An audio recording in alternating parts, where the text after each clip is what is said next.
Hello everyone. In this lecture, we are going to discuss about the problem first based on singly reinforced rectangular beam. So हम यहाँ पे unit 2 की बात कर रहे हैं जिसमें डिजाइन ऑफ बीम हम लोग सीखने वाले हैं. तो यहाँ पे उसी से related singly reinforced rectangular beam से रिलेटेड एक प्रॉब्लम हम लोग यहाँ पे डिस्कस करने वाले हैं.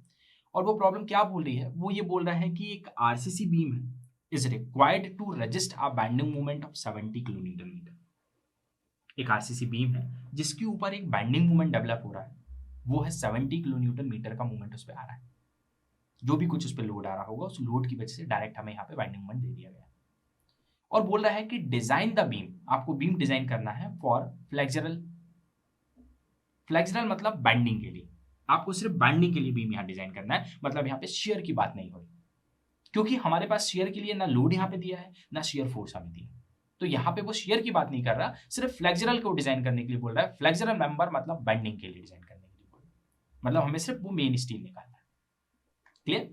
उसके बाद इसने बोला है taking B by D equal 0.5. B by D का रेशियो दिया है. बी मतलब विड्थ ऑफ द बीम और डी मतलब effective depth of the beam का एक रेशियो हमको इसने दिया है 0.5. बी कितना है डी कितना है वो नहीं दिया, सिर्फ इन दोनों के बीच का एक रेशियो दिया.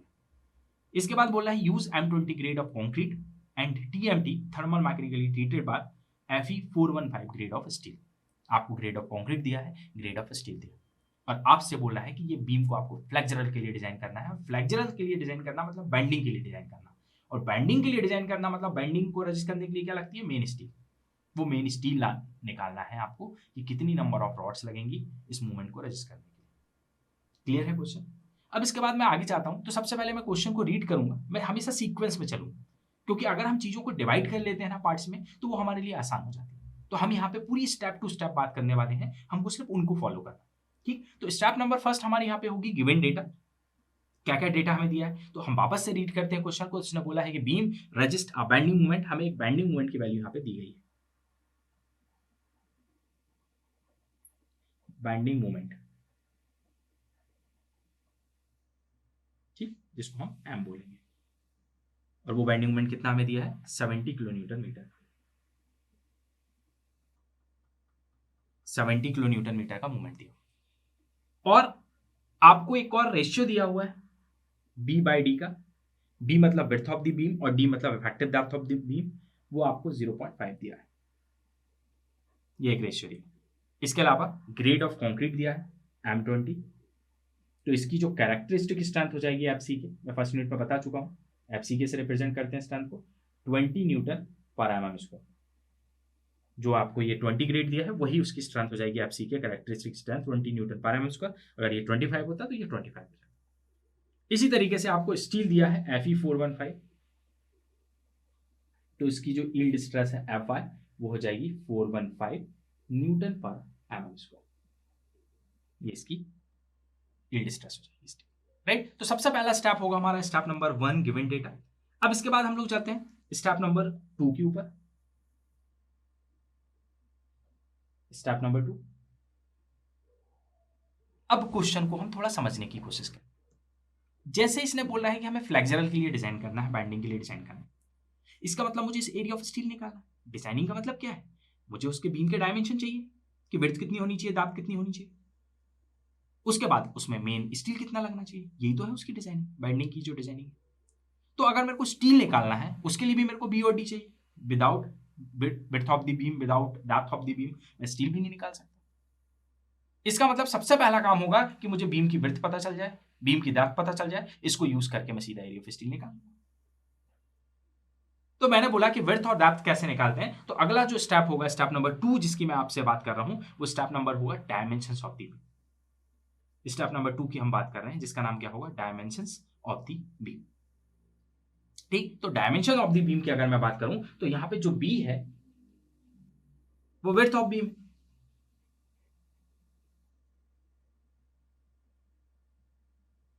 एंड डी जो है वो effective depth of beam.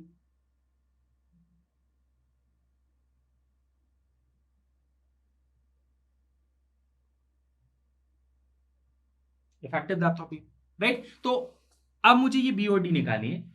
B और डी के निकालने के लिए सबसे पहले मैं इसका सेक्शन ड्रॉ कर लेता हूं. तो ये एक रेक्टेंगल सिंगली रेनफोर्स बीम है. तो यहाँ पे मैं एक इसका सेक्शन बना देता हूँ जिससे बी और डी को समझना थोड़ा सा आसान हो जाएगा। ठीक, स्टील हमें पता नहीं है कितना होगा, ये बीम की विड्थ होगी, ये कुछ यहां से हो सकता है एक्सेस पास होगी जिसको आप न्यूट्रल एक्सेस बोलेंगे, नीचे टेंशन साइड होगा, ऊपर कंप्रेशन साइड होगा। ओवरऑल डेप्थ हमें पता नहीं है, ये ओवरऑल डेप्थ होगी, हम लिख देते हैं यहाँ पे, ये इसकी ओवरऑल डेप्थ होगी, राइट। अब स्मॉल बी और डी हमें निकालना है, तो इसको निकालने के लिए मैं क्या करता हूं, सबसे पहले हम लोग बी और डी को निकालने के लिए इसका डिजाइन मोमेंट निकाल लेते हैं,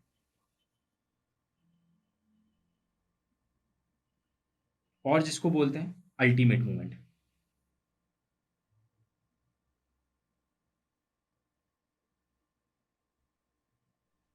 या जिसको बोलते हैं फैक्टर्ड मूवमेंट। क्या बोलते हैं, डिजाइन मूवमेंट भी एक ही वही चीज है, अल्टीमेट मूवमेंट भी वही चीज है, और फैक्टर्ड मूवमेंट भी वही चीज है, जिसको हम रिप्रेजेंट करते हैं एमयू से। और ये क्या होता है, तो जो मूवमेंट आ रहा है वो वर्किंग मूवमेंट है, वो कितना आ रहा है 70 किलो न्यूटन मीटर का। अगर क्वेश्चन में वो ये बोलता कि डिजाइन मूवमेंट इतना है, तो मुझे फिर ये एमयू निकालने की जरूरत नहीं होती, वही एमयू होता। अगर बोलता क्वेश्चन में फैक्टर्ड मूवमेंट, या वर्ड यूज करता अल्टीमेट मूवमेंट, कुछ भी करता है, इसका मतलब वो एमयू की वैल्यू दी। लेकिन अगर सिर्फ बोल रहा है बैंडिंग मूवमेंट, मतलब सिर्फ एम दिया है, आपको डिजाइन या अल्टीमेट या फैक्टर मूवमेंट उसको बनाना पड़ेगा। तो कैसे बनाएंगे, आपके पास जो एम है 70, उसको फैक्टर ऑफ सेफ्टी 1.5 से मल्टीप्लाई करके, इसको लोड फैक्टर बोलते हैं। इससे आप मल्टीप्लाई करोगे तो ये फैक्टर मूवमेंट या डिजाइन मूवमेंट में कन्वर्ट हो जाएगा, तो ये हो जाएगा आपका एमयू। एमयू इक्वल आपका हो जाएगा कितना, 105 किलो न्यूटन मीटर। और ये अल्टीमेट मूवमेंट क्यों निकालना जरूरी है, क्योंकि हम यहां पे बात कर रहे हैं लिमिट स्टेट मेथड की, और according to limit state method अगर आप किसी भी स्ट्रक्चर को डिजाइन करते हैं, किसी भी मेंबर को, चाहे वो बीम की बात हो, चाहे वो स्लैब की बात हो, या वो कोई अदर मेंबर की बात हो, आपको उसमें ये 1.5 को मल्टीप्लाई करना पड़ेगा, जो भी लोड दिया है या जो भी मूवमेंट दिया है। क्लियर है, तो ये 1.5 मैंने यहाँ पे मल्टीप्लाई किया, जिससे मुझे अल्टीमेट मूवमेंट मिल गया या डिजाइन मूवमेंट।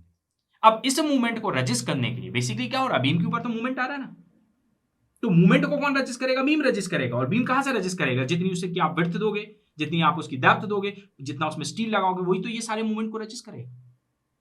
अगर बीम की विड्थ कम हो, मतलब कंक्रीट कम होगी, डेप्थ कम होगी, तो कंक्रीट कम होगी, स्टील कम लगाओगे तो वो कम मूवमेंट को रजिस्ट करेगा। और विड्थ जितनी ज्यादा दोगे, डेप्थ जितनी ज्यादा दोगे, स्टील जितना ज्यादा लगाओगे, वो उतने ज्यादा मूवमेंट को रजिस्ट करेगा। इसका मतलब मूवमेंट को जो रजिस्ट करता है वो किस पे होगा, वो डायरेक्टली डिपेंड करेगा उसके विड्थ डायमेंशन के ऊपर और एरिया ऑफ स्टील के ऊपर। तो मैं ये बोल रहा हूं कि हमें मूवमेंट तो पता चल गया, इसके रिस्पेक्ट में हम उसके डायमेंशन निकाल लेते हैं। तो उसको निकालने के लिए हम क्या करेंगे, एज पर IS कोड 456/2000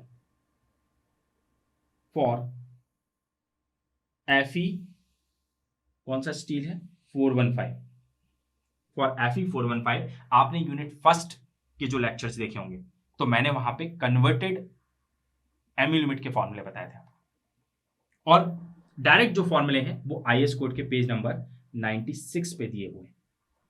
और मैंने जो कन्वर्टेड डायरेक्ट फॉर्मूले बताए थे, जैसे FE 415 के लिए मैंने फॉर्मूला बताया था कि एक फॉर्मूला होता है limiting movement of resistance MU limit के लिए, वो क्या होता है, वो एमयू लिमिट इक्वल होता है 0.138 FC के BD²। ये एक फॉर्मूला मैंने बताया था, आप यूनिट फर्स्ट के वीडियोस देखिएगा, उसमें ये फॉर्मूला कहां से आता है आपको पता चल जाएगा। तो उसमें ये एमयू लिमिट इक्वल 0.138 FC के BD² होता है, और ये किसी के रेट के लिए, 415 के लिए। अगर मैं 250 ग्रेड की बात करूंगा तो ये अलग वैल्यू होती है, यहाँ पे ये वाला जो वैल्यू लिखी ना 0.138, ये अलग होती है। 500 ग्रेड की बात करूंगा तो ये वैल्यू चेंज हो जाती है, तो ग्रेड के हिसाब से है ये वैल्यू। तो 415 के लिए 0.138 FC के BD² होता है एमयू लिमिट का फॉर्मूला। और एमयू लिमिट क्या है, लिमिटिंग मूवमेंट ऑफ रेजिस्टेंस। तो बेसिकली जितना मूवमेंट आएगा उसको अगर मैं रेजिस्ट कर पा रहा हूं, तो इसका मतलब मेरा बीम क्या रहेगा, सेफ रहेगा, मतलब ये दोनों क्या हो सकते हैं, बराबर। इसका मतलब एमयू यहाँ पे एमयू लिमिट के बराबर है, तो हम यहाँ पे लिखेंगे let MU equal MU limit. अगर आ जाएगा तो सेक्शन सेफ बनेगा, तो एमयू लिमिट की जगह पे हम एमयू लिख सकते हैं, तो ये फॉर्मूला बन जाएगा एमयू। एमयू की वैल्यू कितनी है, 105 इंटू 10⁶ इक्वल 0.138 FC के 20 इंटू बी मुझे पता नहीं है, लेकिन मुझे एक रेशियो दिया है B/D इक्वल 0.5। तो अगर मैं D को ये क्रॉस मल्टीप्लाई कर दूं 0.5 में, तो b इक्वल कितना होगा 0.5 इंटू डी, मतलब मैं b की जगह यहां पे लिख सकता हूं 0.5 डी इंटू क्या है डी स्क्वायर। इस पूरी इक्वेशन को एक अननोन में कन्वर्ट कर लीजिए, पूरी इक्वेशन में अब सिर्फ डी अननोन है तो डी फाइंड आउट हो जाएगा। क्या किया मैंने ये बोला कि अल्टीमेट जैसे ही मूवमेंट मिलेगा उस मूवमेंट के रिस्पेक्ट में मैं डायमेंशन निकाल सकता हूं, लेकिन कंडीशन इतनी है कि दो में से बी और डी में से कोई एक डायमेंशन पता होनी चाहिए, तभी ये निकल पाएगा। क्योंकि अगर दो अननोन चलेंगे, बी और डी दोनों साथ में चलेंगे, तो इस इक्वेशन को सॉल्व कैसे करोगे? तो जैसे मुझे दिखा कि यहाँ पे बी और डी का रेशियो दिया है, इसका मतलब एक डायमेंशन को मैं दूसरे के उसमें कन्वर्ट करके एक पहले निकाल लूंगा, उसकी वैल्यू यहाँ पुट करूंगा तो दूसरी आ जाएगी। तो मैंने वही दिमाग लगाया, उस बेसिस पे ये लिमिटिंग मूवमेंट ऑफ रेजिस्टेंस का फॉर्मूला लगाया। अब इस मूवमेंट को रजिस्ट करने के लिए, और 10 पावर 6 क्यों किया? क्योंकि यहाँ पे जो मूवमेंट है वो किलो न्यूटन मीटर में है, तो किलो न्यूटन से न्यूटन में कन्वर्ट करने के लिए 10 पावर 3 और मीटर से एमएम में कन्वर्ट करने के लिए 10 पावर 3, तो टोटल हो गया 10 पावर 6 से मल्टीप्लाई करेंगे, क्योंकि बाकी जो वैल्यू यहाँ पे हमारे पास है वो न्यूटन एमएम में, जैसे आप सीखे वो हमारे पास न्यूटन एमएम में, बाकी सारी वैल्यू जो होंगी वो हमारी न्यूटन एमएम में। क्लियर है? तो याद रखिएगा कभी भी मूवमेंट आप यूज कर रहे हो तो उसको 10 पावर 6 से जरूर मल्टीप्लाई कर लीजिएगा। अब मैं इसको अगर सॉल्व करता हूं तो यहां से पूरा सॉल्व करके इक्वेशन को अगर मैं सॉल्व करता हूं तो यहां से मेरी डी की वैल्यू मुझे मिलेगी, जब डी को आप सॉल्व करोगे तो ये आएगा 423.7 mm, इतना आ रहा है। इसका मतलब इतने मूवमेंट को रजिस्ट करने के लिए इफेक्टिव डेप्थ ऑफ बीम आपको कितनी चाहिए? 423.7। तो मैंने बोला कि अगर मैं इससे इस डेप्थ को कम कर दूं तो मूवमेंट भी कम रजिस्ट होगा इससे, लेकिन आपको तो इतना रजिस्ट करना है, मतलब आप इस डेप्थ को अगर थोड़ा सा बढ़ा दो तो इससे थोड़ा सा ज्यादा मूवमेंट रजिस्ट हो जाएगा, तो स्ट्रक्चर और सेफ हो जाएगा। इसका मतलब हम इसको राउंड फिगर में जो लेंगे ना वो बढ़ा के लेंगे, मतलब मैं इसको ले सकता हूं 425 mm, 425 mm प्रोवाइड करेंगे। तो यहां पे लिख देते हैं let provide effective depth of beam 425 mm। तो विड्थ ऑफ बीम कितनी हो जाएगी? बी इक्वल कितना था? 0.5 इंटू डी था, यहां पे लिखा था हमने 0.5 इंटू डी, तो इसका मतलब बी इक्वल कितना हो जाएगा? 0.5 इंटू डी हम ले रहे हैं 425, तो इसके हिसाब से विड्थ ऑफ बीम आपकी आ गई, इसको जब आप निकालेंगे विड्थ ऑफ बीम आएगी वो 212.5 mm। अब मैंने बोला इसको भी अगर कम करोगे मतलब कंक्रीट कम होगा तो मूवमेंट भी कम रजिस्ट होगा, इसलिए हमको हमेशा डायमेंशन को क्या करना है? बढ़ा के रखना है। जितनी ज्यादा रखोगे उतना स्ट्रक्चर सेफ रहेगा। तो इसको अपन ने राउंड फिगर में बढ़ा दिया, वो कितना कर दिया? 215 mm। अब आप बोलोगे कि मैं आपसे बोल रहा हूं कि डायमेंशन को बढ़ा दीजिए तो स्ट्रक्चर सेफ रहेगा, तो 215 क्यों करते हैं? 220 कर देते हैं, 250 कर देते हैं और सेफ हो जाएगा, 260 कर देते हैं, लेकिन बहुत भी नहीं बढ़ाना, क्योंकि जितना ज्यादा बढ़ाओगे इसका मतलब मटेरियल उतना ज्यादा लगाओगे, और मटेरियल ज्यादा लगाओगे तो स्ट्रक्चर क्या होगा? अनइकोनॉमिकल भी होता है, उससे बेफालतू में महंगा स्ट्रक्चर बनेगा। तो अपन को रजिस्ट तो इतना मूवमेंट करना है ना, तो इसके हिसाब से अपन बढ़ा देते हैं बस थोड़ा सा, क्योंकि इसके हिसाब से रिक्वायरमेंट तो कितनी है? दैट की 423, 425 थोड़ी सी ज्यादा कर देंगे तो अपना सेफ भी हो जाएगा और मूवमेंट भी रजिस्ट हो जाएगा। लेकिन अगर मैं इसको 200 450 कर दूं, मैं 500 कर दूं, 600 कर दूं, तो बेफालतू में मटेरियल ज्यादा लगेगा और अनइकोनॉमिकल स्ट्रक्चर बनेगा, और मूवमेंट तो हमको सिर्फ इतना ही आ रहा है। बात समझ में आई? तो हमें अनइकोनॉमिकल का भी ध्यान रखना है, इकोनॉमिक का भी ध्यान रखना है, उस हिसाब से हमें मटेरियल बहुत ज्यादा भी नहीं देना। ये सिर्फ सेव करने के चक्कर में हम बहुत मटेरियल लगा दें जिससे स्ट्रक्चर अनइकोनॉमिकल हो जाएगा, तो फिर तो इस हिसाब से फिर हमें बहुत घाटा होने लगेगा। ठीक है? तो कभी भी आप बढ़ाएं तो राउंड फिगर में आप इस तरीके से बढ़ा सकते हैं। तो 215 mm हमने जो ले ली यहाँ पे विड्थ ले ली, इसका मतलब हमारा साइज ऑफ बीम हो जाएगा, size of beam 215 by 425 mm का। ठीक है? ये इसमें जो डी है वो डी कौन सा है? Small D. इसको हमको ओवरऑल डेप्थ ऑफ निकालनी पड़ेगी। ठीक है? तो इसका मतलब अब मेरा स्मॉल डी मिल गया, मुझे विड्थ ऑफ बीम मिल गई, तो विड्थ ऑफ बीम तो मैं यहां लिख देता हूं कि मेरी 215 mm। इफेक्टिव डेप्थ के लिए मुझे सबसे पहले एरिया ऑफ स्टील निकालना पड़ेगा, तो क्योंकि यहाँ पे क्वेश्चन में मुझसे बोला गया था कि आपको डिजाइन करना है फ्लेक्सुरल के लिए, तो अब मेरे डायमेंशन तो मिल गए, अब मुझे फ्लेक्सुरल के लिए डिजाइन करना मतलब मुझे उसमें स्टील भी निकालना पड़ेगा। तो अब अगला जो स्टेप होगा मेरा वो होगा step number 3, area of steel. Area of steel, अब मैं बात करूंगा एरिया ऑफ स्टील। तो अब एरिया ऑफ स्टील हमें किस तरीके से निकालना है हम उसकी बात करेंगे, और उसको कैसे कैलकुलेट करते हैं हम उसको देखेंगे according to I square. So dimensions हमारे निकल गए। विड्थ ऑफ बीम कितनी होनी चाहिए हमें पता चल गया 215। इफेक्टिव डेप्थ ऑफ बीम कितनी होनी चाहिए 425। और कैसे निकालनी है मूवमेंट के अगेंस्ट वो हमें पता चल गया। अब हमें निकालना है इसको एरिया ऑफ स्टील, जो हमसे मेनली इसमें पूछा गया है। तो एरिया ऑफ स्टील मतलब हम बात कर रहे हैं AST की, area of steel in tension. ठीक, तो area of steel in tension की अगर मैं बात करता हूं तो AST को निकालने के लिए क्या करेंगे, for balanced section,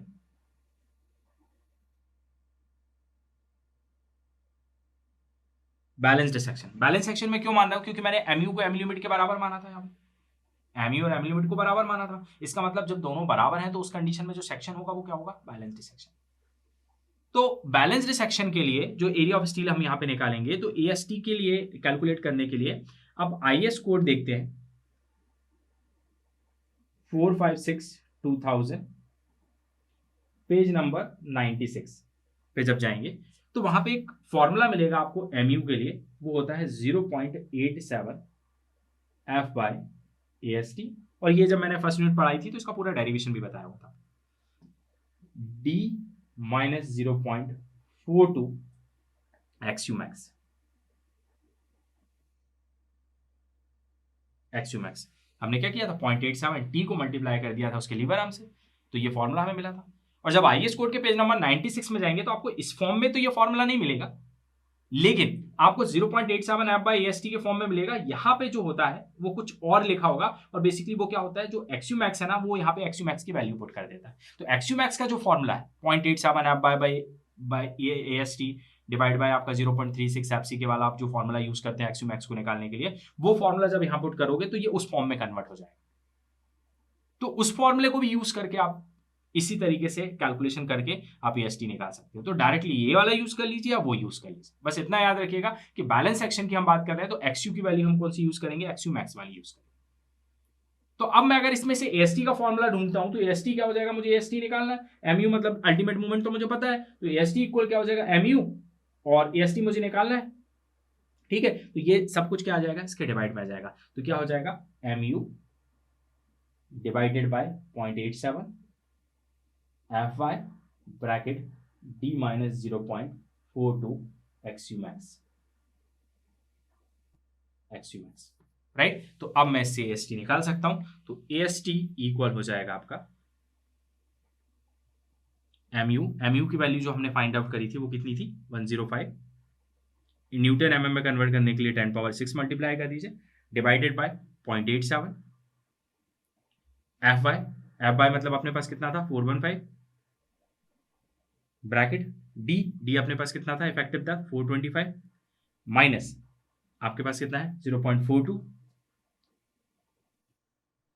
into XUmax। और XUmax किसके लिए, तो XUmax आपको चाहिए 415 ग्रेड ऑफ स्टील के।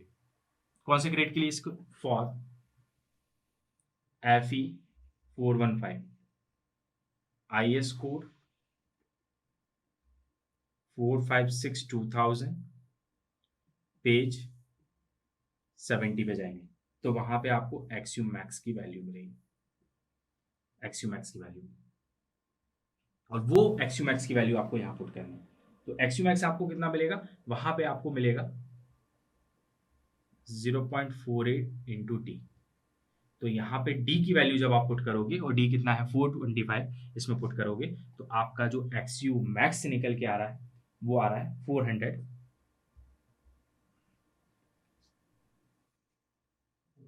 0.48, 0.42, या सीधा हम ये पुट कर देते हैं 0.48 इंटू D कितना है 425। ठीक है, तो ये 425 आप सीधा पुट करेंगे। तो जैसे आप इसको सॉल्व करेंगे तो यहाँ से AST आ जाएगा, तो आपका AST कैलकुलेटर होके आ रहा है 857.1 mm², 857.1 mm²।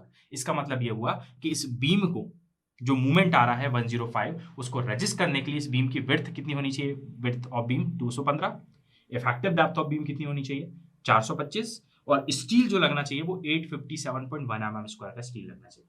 लेकिन जब आप मार्केट में जाएंगे और आप बोलेंगे स्टील हमें 857.1 mm² चाहिए, तो ऐसे स्टील मार्केट में नहीं मिलता। मार्केट में स्टील मिलता है नंबर ऑफ बार के हिसाब से, डायमीटर ऑफ बार के हिसाब से। तो आपको इस स्टील को कन्वर्ट करना पड़ेगा कि कितने एमएम की बार और कितनी बार आपको इसमें लगानी है। क्योंकि जब आप साइड पे देखते होंगे तो स्टील की रॉडें लगती हैं, 2 लगती हैं, 3 लगती हैं, 4 लगती हैं, 5 लगती हैं, तो नंबर ऑफ बार लगती हैं और एमएम के हिसाब से लगती है कि 10 एमएम की लगेगी या 12 की लगेगी या 16 की लगेगी। तो आपको इसको एमएम में और नंबर ऑफ बार्स में भी कन्वर्ट करना पड़ेगा। तो अपन अब उसको कन्वर्ट कर लेते हैं। तो अपन मान लेते हैं, इसके लिए अपन क्या करते हैं, लेट एज्यूम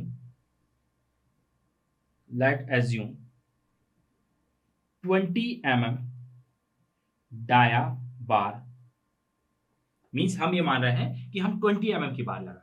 अब आप ये बोलेंगे कि आपने कैसे एज्यूम कर लिया 20 mm लगानी, हमारी इच्छा हो रही है कि हमें 16 mm लगानी है, तो आप 16 भी लगा सकते हो, मैं 20 लगा रहा हूं। आप बस इतना याद रखिए, इसमें एक क्राइटेरिया आपको यूज करना है कि एरिया ऑफ स्टील आपका मिनिमम इतना लगना चाहिए, चाहे वो 16 mm से लगाओ, चाहे वो 20 mm से लगाओ, मिनिमम एरिया ऑफ स्टील इतना होना चाहिए।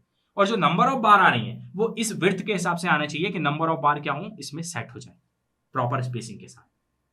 क्योंकि अगर मान लीजिए आपने डायमीटर बहुत कम ले लिया, नंबर ऑफ बार आ गई 10 या 20, 215 mm का एरिया में 10 बार लगाऊंगा तो क्या हो जाएगा, बहुत कंजेस्टेड हो जाएगा। तो नॉर्मली आप ट्राई करें कि इस हिसाब से डायमीटर लें कि नंबर ऑफ बार कितनी आ जाए, 2 से ज्यादा आ जाए, और नॉर्मली 3, 4, 5 तक आ जाए, इससे ज्यादा ना।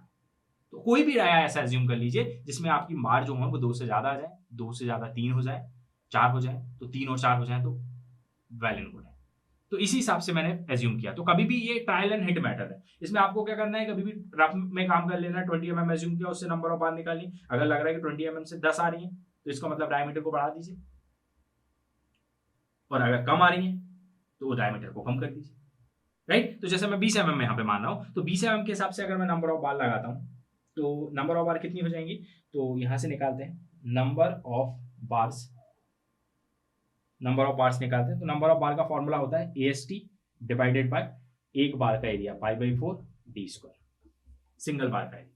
तो AST तो आपके पास है, AST आपने कितना निकला 857.1 डिवाइड बाय π/4 d²। π/4 मतलब एक बार के एरिया से डिवाइड कर रहे हैं, तो एक बार का एरिया मतलब क्रॉस सेक्शन से देखेंगे सर्कल का एरिया, तो π/4 एक बार का एरिया, और कितने mm की बार आप एज्यूम कर रहे हैं 20, तो 20 का स्क्वायर। तो यहां से नंबर ऑफ बार जब निकाल रहे हैं तो ये बार आ रही है 2.72, मतलब राउंड फिगर में हम 3 बार प्रोवाइड कर सकते हैं नंबर्स।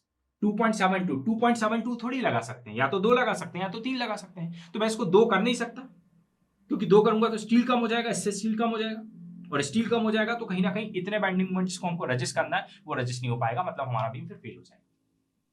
तो सिंपल सी बात है, मैं इसको बढ़ाऊंगा। तो राउंड फिगर में हमेशा आपको नंबर ऑफ बार को क्या करना है, बढ़ाना। लेकिन बस इतना याद रखना कि जैसे अगर ये 2.1 आ रहा होता तो भी मैं इसको कम नहीं कर सकता, उस केस में भी मुझे बढ़ाना पड़ेगा। तो 2.1 से मैं 3 करूंगा तो 0.9 बार में बढ़ा रहा हूं, मतलब बहुत एरिया ऑफ स्टील बढ़ जाएगा। तो इससे बेटर है कि मैं डायमीटर को चेंज करके फिर से एक आध कैलकुलेशन करूं। तो मेरे को बार क्या करनी है, या तो 3 तक ले जानी है या तो फिर मैं 2 तक आ जाऊं। तो अगर 2 तक आनी है तो डायमीटर को बढ़ा दीजिए, और 3 तक जाना है तो डायमीटर को थोड़ा सा कम कर दीजिए। तो ऐसी कोई वैल्यू है जिसको बढ़ा के बहुत ज्यादा एरिया ऑफ स्टील बढ़े भी ना और नॉर्मली नंबर्स आपके बढ़ भी जाए, ठीक है। तो यहाँ पे 3 बार से हम लोग लगाएंगे, तो यहाँ लिखेंगे AST। अब एक्चुअल निकाल लेते हैं, ठीक है। तो AST एक्चुअल निकालना है। AST एक्चुअल का मतलब कितना हुआ कि आप कितनी बार प्रोवाइड कर रहे हो 3, और एक बार का एरिया कितना है π/4 20 का स्क्वायर। तो यहाँ से AST एक्चुअल लग जाएगा, क्योंकि आपने थोड़ा बढ़ा दिया ना, तो एक्चुअल AST भी आ जाएगा। तो आप वो भी निकाल सकते हैं। इसके बाद एक नीचे एक लाइन और लिख देंगे, hence provide 3 bars 20 mm dia. इसका मतलब इसमें कितनी स्टील की रॉड लगेंगी टेंशन में, 3 बार लगेंगे। तो यहाँ पे 3 बार लगा देता हूं, 1, 2 और 3, ये 3 बार हो गई। इसके यहां से इसकी जो इफेक्टिव डेप्थ है वो हो गई 425 mm। और अब ये ओवरऑल डेप्थ निकाल लेते हैं, तो ये क्या होता है, इफेक्टिव कवर। तो अब यहां से मैं निकाल लेता हूं उसका effective cover.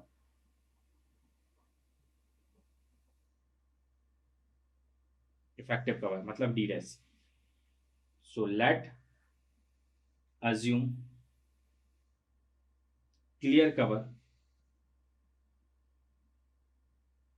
Of beam 20 mm। Late assume clear cover of beam 20 mm, ठीक है। हम 20 mm का क्लियर कवर एज्यूम कर रहे हैं, और ये कहां से कर रहे हैं, तो आप IS कोड के चले जाइएगा। पेज नंबर 47 पे, आईएस कोड के पेज नंबर 47 पे जाइएगा, तो वहां पे क्लियर कवर की डिफरेंट कंडीशंस दी हैं, जैसे माइल्ड कंडीशन दी है, मॉडरेट कंडीशन दी है, सीवर कंडीशन दी है, अलग अलग कंडीशन दी हुई है। और वो कैसी होती है, माइल्ड मतलब कि बेसिकली क्या होता है कि कवर क्यों होता है, कवर हम लोग स्टील में ये देते हैं, ये कंक्रीट, ये स्टील है, स्टील को नीचे से कंक्रीट से कवर कर रहे हैं, क्यों कर रहे हैं, क्योंकि जिससे स्टील मॉइस्चर से बच सके। जैसे मॉइस्चर आएगा तो उसमें क्या होगा, कोरोजन आएगा, जंग आएगा, और जंग आएगा तो स्टील खराब होता है। तो अब जैसे नॉर्मल अगर आपकी माइल्ड कंडीशन है कि भाई बहुत ज्यादा वेदरिंग नहीं होती है, साल में 2-3 महीने ही वेदरिंग हो रही है, पानी गिर रहा है, बहुत ज्यादा मॉइस्चर नहीं होता है, इसका मतलब कवर क्या हो जाएगा, कम कवर से भी काम चल जाएगा। लेकिन कई जगह ऐसे होते हैं कि भाई जहाँ पे कंटिन्यूसली बारिश होती रहती है या बर्फ गिरता रहता है, तो वो एरिया कंटिन्यूसली 12 महीने 365 दिन आपके जो है मॉइस्चर में रहते हैं, तो वहां पे हमें ज्यादा कवर की जरूरत होती है। तो इस हिसाब से जो आईएस कोड है, उसने आईएस कोड ने क्या बोला है कि जो इंडियन स्टैंडर्ड कोड है, इंडियन स्टैंडर्ड कोड ने बोला है कि अगर माइल्ड कंडीशन है, बहुत ज्यादा आपकी बारिश नहीं होती है, मॉइस्चर की बहुत ज्यादा टेंशन नहीं है, तो माइल्ड कंडीशन के हिसाब से आप जो क्लियर कवर रखोगे, क्लियर कवर का मतलब होता है कि स्टील के नीचे से ये इतना इतना, ये आपका क्लियर कवर होता है। क्लियर कवर रखोगे माइल्ड के लिए वो 20 mm रखोगे। तो नॉर्मली हमारे यहाँ पे 20 की कंडीशन है, तो इसलिए मैंने माइल्ड के लिए सीधा क्लियर कवर कितना एज्यूम कर लेता हूँ, क्लियर कवर लिख देता हूँ, क्लियर कवर वो हमने कितना ले लिया 20। तो इफेक्टिव कवर क्या हो जाएगा, तो मैंने बोला क्लियर कवर ये स्टील के नीचे का होता है, तो इफेक्टिव क्या होता है, स्टील के सेंटर से। तो स्टील की जो बार हमने लगाई है ये कितने एमएम की लगाई है, ये हमने 3 बार्स लगाई है 20 mm की। तो इसका मतलब ये 20 है, तो इसका आधा कितना होगा, 20 का हाफ मतलब 10।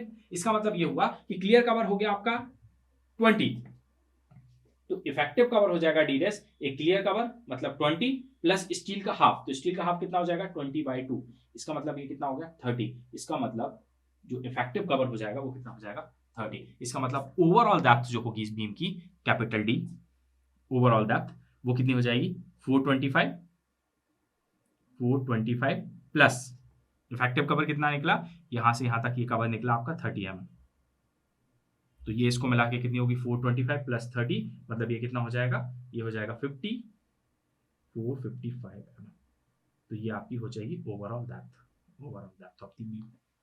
क्लियर, इस तरीके से आप ओवरऑल डेप्थ निकालते हैं। तो इसका मतलब ये कि आपको इस क्वेश्चन में बोला गया था कि आपको फ्लेक्सुरल के लिए बीम डिजाइन करना है, तो हमने फ्लेक्सुरल के लिए बीम डिजाइन कर दिया, width of the beam 215, flexural मतलब बेंडिंग के लिए, तो बेंडिंग कितना आ रहा था, बेंडिंग आ रहा था 105 का मूवमेंट आ रहा था, उसके लिए विड्थ आपकी 215 रख दीजिए, ओवरऑल डेप्थ आप इसकी रख दीजिए 455, जिसमें से इफेक्टिव डेप्थ होगी 425, कवर होगा 30 mm का, और टेंशन में स्टील की कितनी 3 रॉड लगा दीजिए 20 mm की, आराम से इतने मूवमेंट को ये रजिस्ट कर लिया। तो इसका मतलब ये बाइंडिंग के लिए, फ्लेक्सुरल के लिए प्रॉपर तरीके से बीम डिजाइन हो चुका है। अगर ये शेयर से भी डिजाइन करने के लिए बोलता है या ओवरऑल बीम डिजाइन करने के लिए बोलता है, तो हम इसके शेयर के लिए भी डिजाइन करते हैं, बट इसमें हमको सिर्फ फ्लेक्सुरल के लिए बोला था, तो ये भी फाइनली डिजाइन हो चुका है। तो अब हम मिलेंगे नेक्स्ट लेक्चर में और हम बात करेंगे किसी डिफरेंट टाइप की प्रॉब्लम की। Thank you.